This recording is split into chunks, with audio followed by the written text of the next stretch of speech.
Hello my YouTube family, how are you? আশা করি সবাই ভালো আছো, আমিও ভালো আছি। দেখো, আজকে আবার একটা নতুন ভিডিও নিয়ে চলে আসলাম। আজকে রান্না করব আমি ছোলার ডাল। প্রথমে ছোলার ডালগুলোকে রাত্রে 4-5 ঘন্টা ভিজিয়ে রেখেছি। তারপরে এটাকে এখন প্রেশার কুকারে আমি সিটি দিয়ে নেব, 2 থেকে 3টা সিটি দিয়ে নেব। দেখো তোমরা,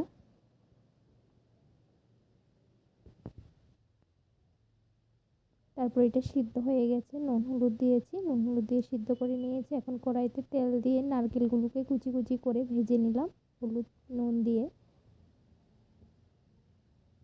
তারপরে আবার কড়াইটাকে পরিষ্কার করে নিলাম, এটাকে তেল দিলাম। তেল দিয়ে এটাতে তেলটা গরম হলো, তেজপাতা দিয়ে দিলাম। তার মধ্যে আবার শুকনো লঙ্কা 5 ফোড়ন দিয়ে দেব।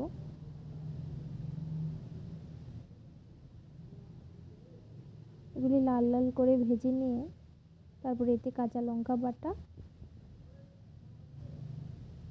2-3 চামচ দিয়ে দেবো, যে যেরকম স্বাদের ঝাল খাও। তারপরে আদা বাটা দিয়ে দিলাম। আজকে মাটির উনুনে রান্না করছি। তারপরে জিরা ধনিয়া মশলাগুলিকে জলে গুলে দিয়ে দিলাম। এগুলিকে ভালো করে ভেজে নিলাম। ভেজে নিয়ে এবার ডাল সিদ্ধটা দিয়ে দিচ্ছি। ডালটা কিন্তু নুন হলুদ দিয়ে সিদ্ধ করা ছিল।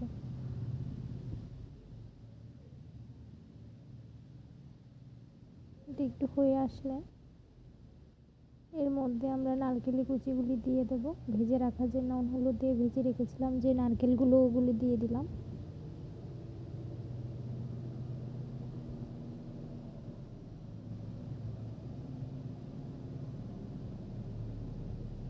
বাস এগুলি লঙ্কা গুঁড়ো দিয়ে এটাকে ভালো করে এবার ফুটে আসলে বাস নামিয়ে নেব।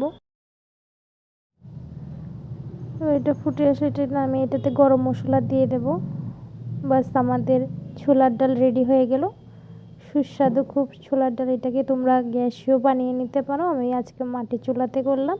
থ্যাংক ইউ সবাই।